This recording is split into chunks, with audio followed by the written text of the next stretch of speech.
I got involved in art at an early age.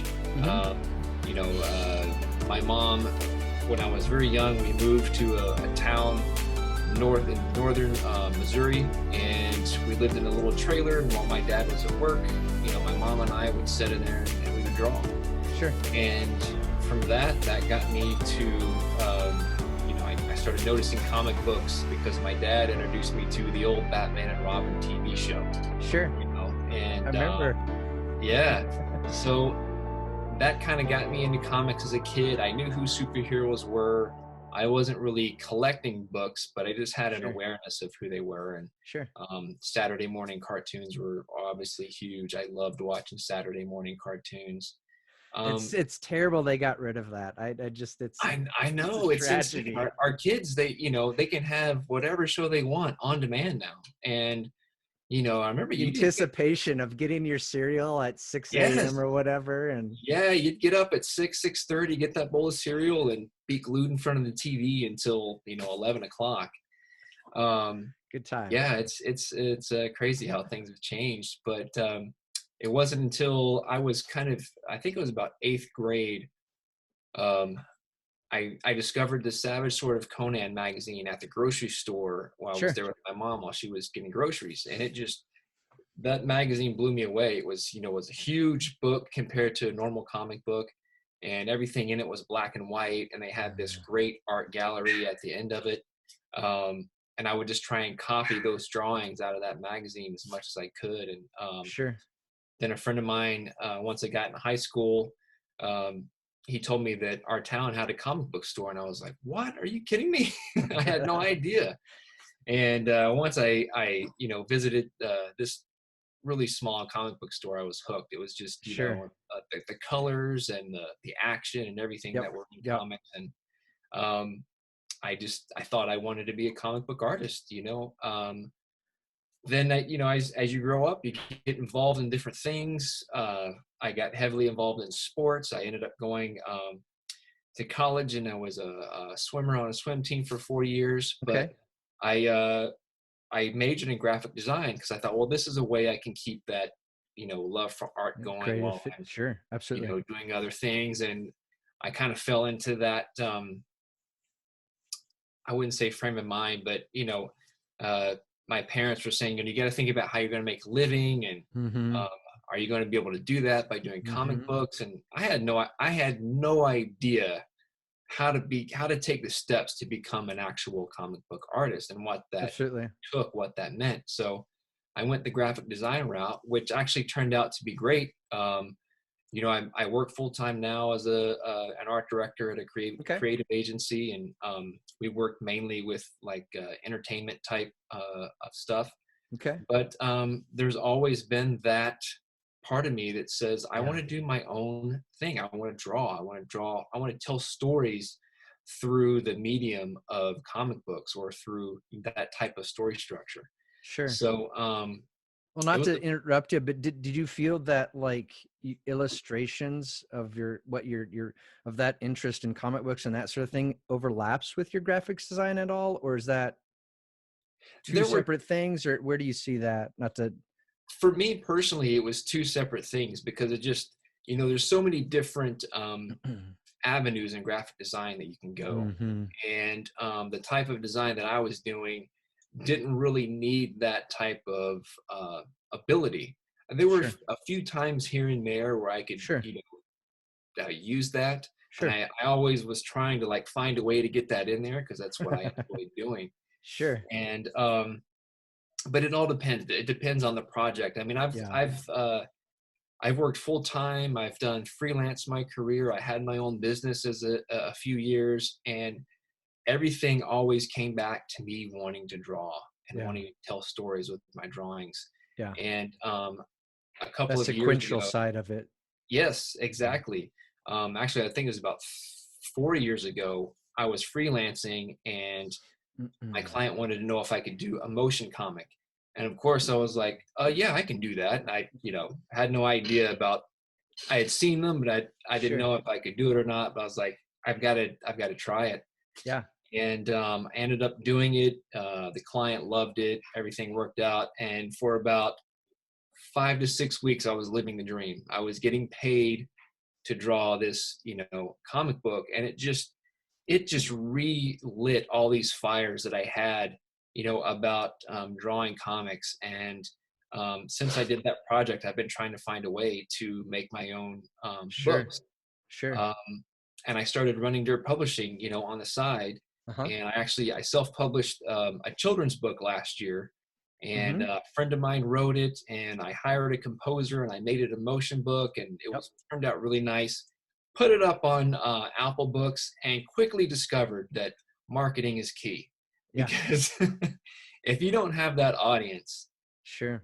no matter what product you put out there, Right. it's like a needle in a haystack these days. Absolutely. There's so much content out there, and so many creators out there, which is a good thing. Right. But if you don't work at building your own audience, it's your work's going to get lost. Right. Especially if you're trying to actually make money through your art. Mm-hmm. You've got to really put in that marketing and business sense that you were talking about. It's all part of the package, and if you Right. don't do that, it could be detrimental to you trying to make a living with your art. So Sure. I was just kind of spewing out stuff there. No, Hopefully that's some of that good. makes No, sense. that's good, because I think one thing that you brought up at the end was just how do you going from, because you mentioned that you have a full-time job right now. Mhm. And Yeah. one thing that I think a lot of artists are dealing with is that, how do you make that transition over? Is there sort of a plan of how you're making that transition, or are you just happy to be kind of half in one world, half in another? Where's kind of your thoughts and where you're headed and that sort of Right now, for me, there is a plan, thing? but I'm also very fortunate enough that I really like my job, Sure. which means I don't wake up hating to go to it every day. And I've been in those. I've had those Absolutely. jobs where I'm like, oh gosh, I got to go do this. Yeah. But I'm close to where I work, so it makes my commute not very bad. So I've just been putting myself on a schedule. I Yeah. get up at between 4:30 and 5 a.m.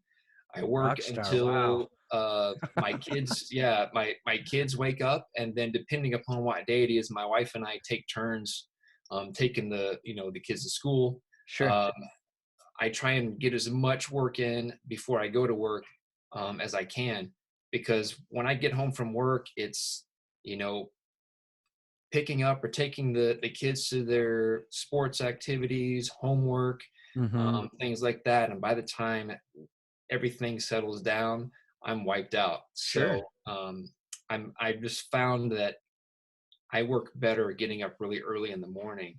And then And doing that work. the actual plan is to, over time, and I'm thinking this is going to take you know years to make Sure. this happen, Absolutely. but I want to build up an audience through social media, Sure. and I want to crowd fund my graphic novel, and hopefully over between the next 5 and 7 years, I can do multiple books, and Sure. each one of those will have a slightly bigger audience, which would lead to a slightly bigger profit. And then Sure. maybe I can make that transition from doing this as a hobby to doing it as an actual business. But Sure.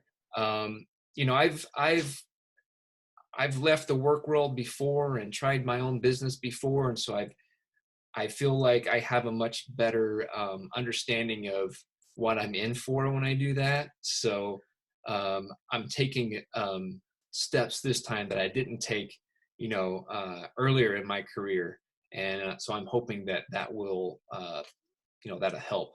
What's Uh, one of those? Because for me, it was, I think the realization of, well, budgets and expense sheets, and like there was a there was a time that I went to some meeting, and they were talking about ROI and ROT and ROI ROT, and I'm like, I have no idea what you're talking about. yeah, I had no idea that it was return on investment, or I felt like wow, I know what that means. Like I can throw an acronym out or whatever, but right, it exactly. was just so for me, that was kind of that aha moment of like, oh my goodness, I need to, either read books or get some sort of experience in terms of, okay, what's a business model look like? What are those sort of things? And so what is something that is, in your opinion, something that's crucial to get that started? I think reading books is a great idea. I mean, now there's so much information online. You can go online and look about a business plan, do some research on how to start your own business. Um, but I think that a lot of it needs to happen. You know, I would say this: if someone has a day job, speaking from my own experience, Sure. no matter what that day job is, keep that for as long as you possibly can Mm, until you've got at least some type of structure set up for the business that you're trying to get into, for your art business or whatever it is. sure. Um, but find somebody that can, talk to you about business, that can kind of guide you on, what steps you can take. And before you get out there, save up as much money as you can on the side. I don't know how you left your teaching job, or where you were in that, or if you planned for that, and what happened. But when I left the working world, I was just, I was just ready to be an artist on my own. And I had a Absolutely. couple partners that were going to go Oh, under there's a lot to it that's appealing to that, of just like, oh, it. it's so romantic in a way too, where you're like, Oh man, I can gosh. get out on Yeah. my own and be my own individual and not have that shadow hanging over me. Yeah. And It the sounds first negative, but No, I mean, the first couple of weeks are fantastic, but then reality starts to set in. You're like, oh, sure, we've actually got to make money here, and sure, there's bills to pay, and you can't do that just with wishful thinking and right. romanticizing about you know about Or that. if I build it, they'll like to feel the dreams. Or if I build it, they'll come. It's like, no, Oh my that gosh, man, sounds yeah, amazing. that That that sounds it, like it's that only incredibly works in the romantic. movies. That Huh? only works in the movies. Right. It's I've been there, tried it. It does, you've really got to take a real world look at everything, Mm-hmm. and you quickly realize how much that everything does run on money. And not to Yeah. sound like, and I'm saying that in terms of, you don't have to, spend every waking moment, thinking about money, or Sure. but that's just how things work. That's No, how our absolutely. system is set up. And you've got to be prepared for that, and be prepared um, to know you're going to have to find a way to generate, money on your own. And some people are great at it, just leaving their jobs and doing it. I wasn't that great at it. I mean, I was good at the work that I was doing, but getting out there and actually marketing yourself, and meeting new people. Once I'm in front of somebody, I'm fine. Right. But getting out there Yeah. and discovering that person you need to talk to, that's Sure. a skill that people need to develop. And I Absolutely. think it's the same thing with art. And even now with what I'm trying to do, I realize that social media today is extremely important. And I'm still learning how Sure. to navigate that and make time to create content for that. Because if I'm creating content for social media, it's weird. It's like it takes away time, the very limited time I have away from working on my actual product. But Absolutely. if I don't have that audience, then the product is going to suffer as well. So it's a kind of a balancing act. It And is. for me right now, I know that I've let my social media kind of dwindle, because I I needed to get some headway done on the project. So Absolutely. it's a little bit of a balancing act. Absolutely. Um, you also mentioned just so what would be that? So you're basically saying that one thing was just realizing. Well, I guess that's a question. What is that one thing that you wish you had done at the beginning when you first left, and try to We go out on your own, and then realized, oh, I need to go back? What's that? And I know there's there, it's not one thing. We Yeah. both know that because there's Yeah. a list. Oh man, I could write a book on what. There you go. I saw a quote that makes me think. I saw a quote the other day. I had at a Comic-Con, and this is totally off tangent, but we were at a Comic-Con, and we were next to, oh crap, I remember his name now. Terrible with names. The guy that was the animator for He-Man. And so your quote of like from Skeletor, what was it? I could write a book on the things that you don't know. Which I think was the Skeletor one-liner. But Yeah. So if you could not, squish that down, what are some things that you wish you knew going into it that you didn't? That might be repeating some things, but just want to dig into that further. Yeah, I think some of the biggest things that I wish I knew was just how important networking is. And you've got to become really good at networking. Some people have a real natural knack to that, and some people don't. I think most artists, I know I can speak for myself. I like to be in my room, and just put my head down and create. That's, for most artists, that's all we want to do. No, I know, because like we just want, and that was so awesome, so funny you say that, because like as artists, we just want air, food, and water. Keep us in our studio, and that's all I need. And then some of us are really good at managing those three things, and then never leave the studio. But then the problem is then, okay, do they have someone helping them market their content? How are they marketing or networking within their content? But I think the biggest thing is, and you're alluding to it, I think, is that relationship, of building that relationship. Yes. Tikvahminds.com